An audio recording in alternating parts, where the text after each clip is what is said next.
Today I'm going to talk about loopy gimps or looped gimps, or sometimes called flying gimps. The need for these occur in Buck's Point, where you have pinholes that are worked after a gimp, after the gimps have been passed through the pairs, but that pinhole needs working, or those two pinholes need working before the gimp passes round the pinholes below. So we actually form a looped gimp. Initially, to start off with, I'm going to make a honeycomb ring just to include that as well. And on this pattern it is 4 pinholes inside a ring. And it's just worked half stitch and twist, pin, half stitch and twist. And worked diagonally downhill as usual. Now I've just drafted this little pattern up just to show you the loopy gimps, looped gimps, and to give you the idea of the situation they would be used in. They're found in quite a few contemporary patterns, more so than the traditional ones, where very often an additional gimp would have been put in, and you'd end up with a lot more ends in gimp, which can look untidy. So once the ring of gimps, the honeycomb ring, has been completed, I take all of the pairs through, I cross the gimps, and now I look at what's going to happen next. On this pattern I have 1 pinhole here, which is in point ground, so going into point ground, put 3 twists on and work the point ground stitch.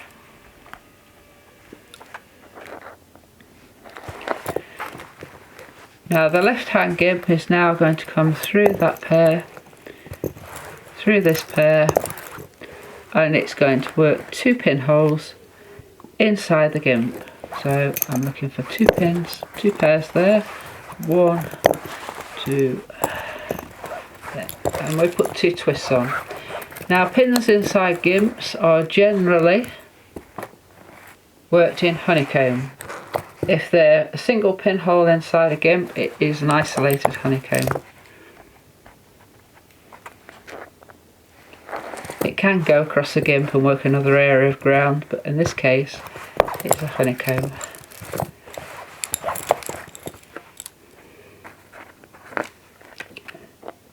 So I've worked the 2 stitches, and I take the gimp back through them by lifting the left, putting it down in the same position. Now you'll notice the one at the top I didn't put any twists on. There are different ways of working this and approaching it depending on the look that you want for the gimp. Here I want the 2 gimp lines to sit close together, so I won't put twists between them. I'll put the twists on afterwards. Now it's going into ground, so I put the 3 twists on, and again there, and work that line of ground. And it's the second loop that we will do the loopy gimp on. I need 3 twists on.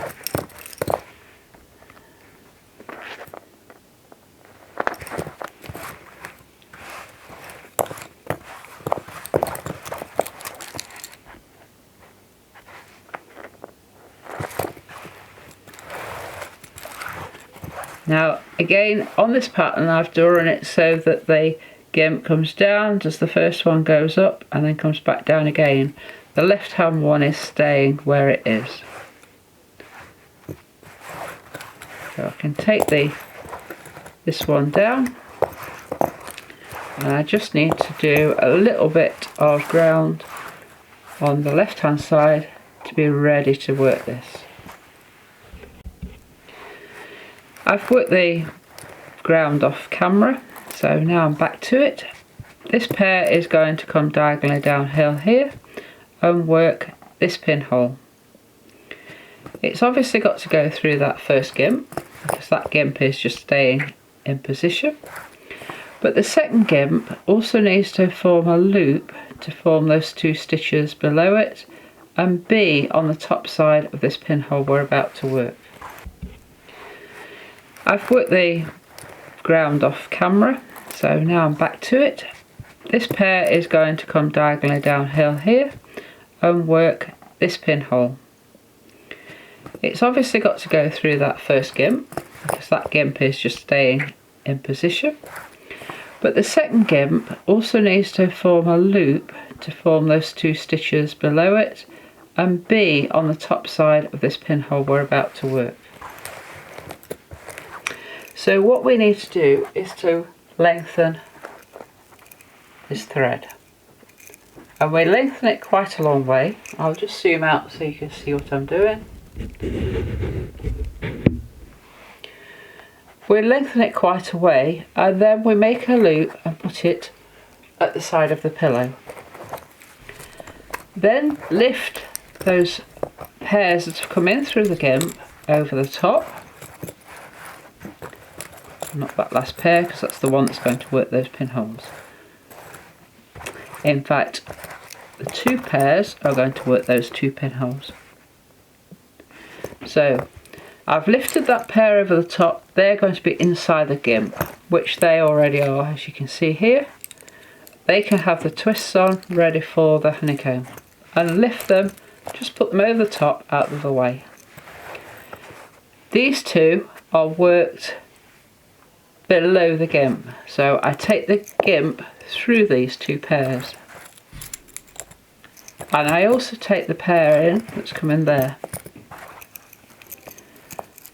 I've secured the gimp on a pin to the side and I can now work those 2 pinholes as if this loop's been worked.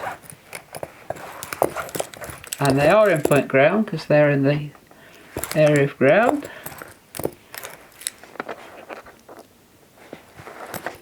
So I'm maintaining this loop to the side.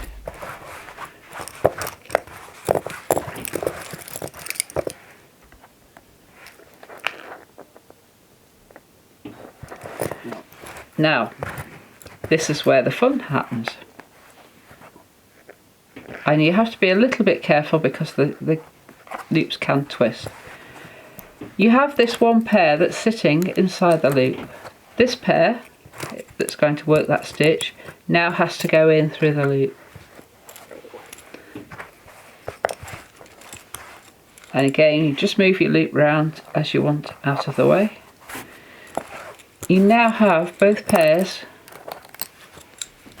inside the loop and you can put your twists on.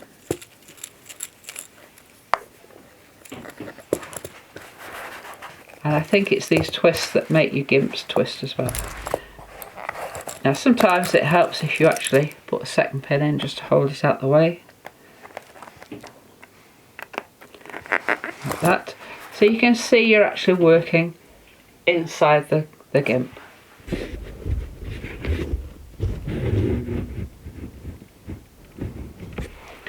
And we now work the honeycomb stitch as normal.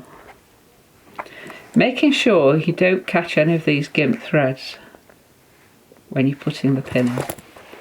So that's the last thing we need to do. You now find the other one that's coming in from the right hand side. Just lift that pin up and take it out of the way and thread the pair inside. So you have the bottom thread under the gimp and the top one over the gimp. Put your 2 twists on and then you can pop your pen back in to work the second pinhole.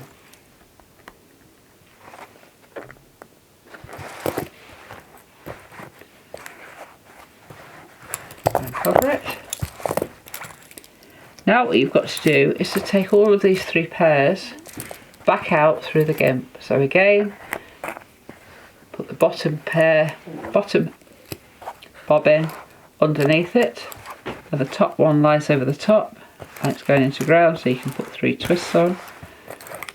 The next one through, look at the threads and see which is the bottom one, and that is the right hand one, and that goes underneath, and 3 twists on. And the last one on the other side in the same way. And now the magic happens, and all you do, hold that and gently hold the gimp thread and gently pull it up. And you've now done a loopy gimp. The rest of the pattern you then continue to work the honeycomb rings in the same manner before you get to the next one of these fingers in gimp. You don't find them very often, but where there are pinholes under a gimp but above the gimped area, you need to do a loopy gimp. It's a great technique. You can do it with cloth stitch areas as well, but just be careful you don't go too far. And if you've got a cloth stitch area, every time you do put a pin in, just make sure your gimp is still loose and still moving easily. And this way you can cut down the number of cut ends and save a lot of gimp thread. I hope that's been helpful. If it has, leave me a comment. Let me know of any other techniques you want me to see, me to film for you, and I hope to see you again soon. Thanks for watching.